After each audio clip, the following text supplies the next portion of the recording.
সকাল ৯টা। সাকুরার রেস্টুরেন্টের সামনে ও পাশের গলিতে মুক্তিযোদ্ধাদের কয়েকটা দল জড়ো হয়েছে। বর্তমানে কাজী নজরুল ইসলাম অ্যাভিনিউ ধরে দলে দলে পাকিস্তানি আর্মি হেঁটে ক্যান্টনমেন্টে ফিরে যাচ্ছে। তাদের বাম হাতের বাজুতে সাদা কাপড় বাঁধা। আত্মসমর্পণের আগে ছড়িয়ে ছিটিয়ে থাকা পাকিস্তানি বাহিনীর অবশিষ্ট অংশকে একত্রিত করার জন্যই তাদের ক্যান্টনমেন্টে নেওয়া হচ্ছে।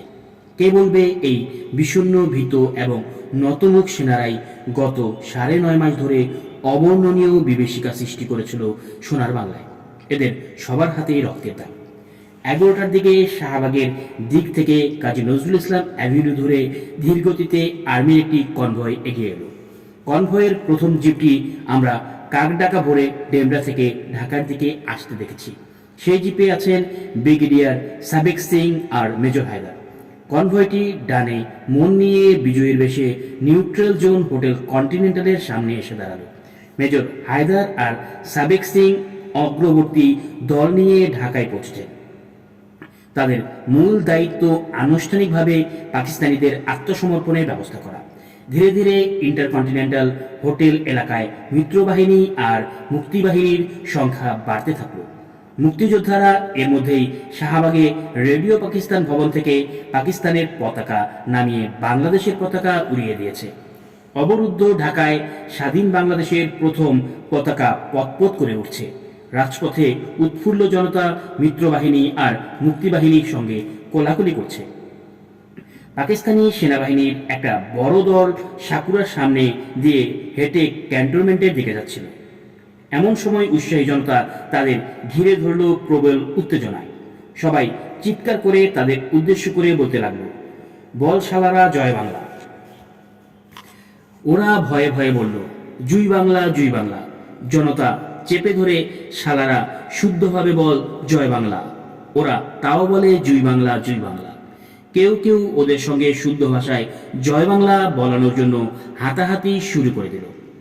এমন সময়ে কে যেন ফাঁকা বাস্ট ফায়ার করল। সঙ্গে সঙ্গেই গর্জে উঠল পাকিস্তানিদের হাতে থাকা অস্ত্র। উৎসাহী জনতা ছত্রভঙ্গ হয়ে গেল। মিত্রবাহিনী ছুটে এসে পাকিস্তানিদের ঘেরাও করে ফেলল।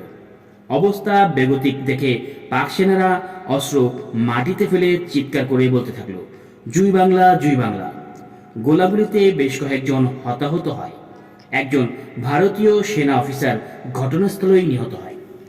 পাকিস্তানি জেনারেল রাও ফরমান আলী তখন ইন্টারকন্টিনেন্টালি ছিলেন। তিনি ভারতীয় কয়েকজন সেনাবাহিনীর সঙ্গে শ্রদ্ধা নিবেদনের জন্য মৃত অফিসারের লাশের পাশে এসে দাঁড়ালেন। রাও ফরমান আলীকে দেখে জনতা আবার ফুঁসে উঠল। স্লোগান উঠল, রাও ফরমানকে ধরো, কুত্তার মতো মারো। রাও ফরমানকে ঘিরে ধরল উত্তেজিত জনতা আর মুক্তিবাহিনী। মেজর হায়দার উত্তেজিত জনতা আর মুক্তিযোদ্ধাদের আটকালেন। সাবেক সিং ইংরেজিতে বললেন, নো মোর ফাইট। রাও ফরমান আলীও বললেন, no more fight, peace peace peace. বাংলাতেও বললেন, আর যুদ্ধ নয়, শান্তি শান্তি শান্তি। সেই সময় যান বাঁচানোর জন্য বাংলা বলার চেয়ে ভালো কোনো বিকল্প পাক সেনাদের গণহত্যার অন্যতম কুশীলব জেনারেল রাও ফরমান আলীর মাথায় আসেনি নিশ্চয়। ১৬ই ডিসেম্বর সকাল ৯:১৫ মিত্রবাহিনীর জেনারেল JF আর জ্যাকব ভারতীয় বাহিনীর অধিনায়ক জেনারেল মানেক শর কাছ থেকে একটা ফোন কল পান। ফোনে মানেক শ সন্ধ্যার মধ্যে পাকিস্তানিদের আত্মসমর্পণ করানোর সকল ব্যবস্থা করতে তাকে নির্দেশ দেন। জ্যাকব বাংলাদেশের সশস্ত্র বাহিনী থেকে জেনারেল MAG ওসমানী ও উপ অধিনায়ক উইং কমান্ডার AK খন্দকার যেন উপস্থিত থাকেন সেই ব্যবস্থা করতে নিজের দফতরকে ব্রিফ করে একটা হেলিকপ্টার নিয়ে যশোর হয়ে ঢাকার তেজগাঁও বিমানবন্দরে নামেন। জ্যাকবের সঙ্গে আসেন আরেক শিখ অফিসার কর্নেল খাড়া। Pakistan eastern commander chief of staff brigadier Bakar Siddiqui জ্যাকবকে বিমানবন্দর থেকে জেনারেল নিয়াজির ঢাকা ক্যান্টনমেন্টের দপ্তরে নিয়ে আসেন। সেখানে কিছুক্ষণ আগে মেজর জেনারেল নাগরাও এসে উপস্থিত হয়েছেন। তখনও টঙ্গীসহ নানা অঞ্চলে যুদ্ধবিরতি অগ্রাহ্য করে পাকিস্তানি বাহিনী রক্তক্ষয়ী আক্রমণ চালাচ্ছিল। জ্যাকব সেই পরিস্থিতি সামাল দেওয়ার জন্য নিয়োজিতকে বলেন তিনি যেন এই লড়াই বন্ধের নির্দেশ দিয়ে একটা অর্ডার ইস্যু করেন। তখনও নানা জায়গা থেকে গোলাগুলির শব্দ ভেসে আসছিল ক্যান্টনমেন্টে। জেনারেল জ্যাকব ভারতের প্যারাসুট রেজিমেন্ট ও একটা পাকিস্তানি ইউনিট দিয়ে জেনারেল আরোরাকে রেসকোর্স ময়দানে গার্ড অফ অনার প্রদানের ব্যবস্থা করতে বললেন জেনারেল নাগরাকে। কর্নেল খাড়া আত্মসমর্পণের শর্ত জেনারেল নিয়াজিকে পাঠ করে শোনান। নিয়াজির দুই চোখ থেকে ঝরঝর করে পানি পড়তে থাকে। ঘরে নেমে আসে শুনশান নীরবতা, যেন দম্ভ নিয়ে অবর্ণনীয় অত্যাচার আর গণহত্যার নির্মম ইতিহাস তৈরি করেছিল পাকিস্তানি বাহিনী। জেনারেল নিয়াজির চোখের পানিতেই তা ভেসে যাওয়ার কোনো কারণ ছিল না।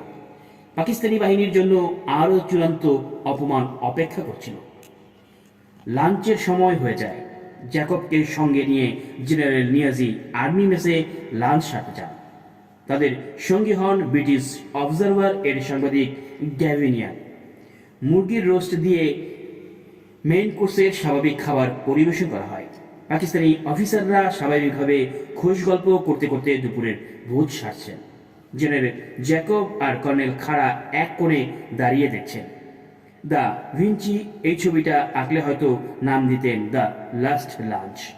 ভিঞ্চি না থাকলেও খ্যাতিমান সাংবাদিক গ্যাভিনিয়ান ছিলেন।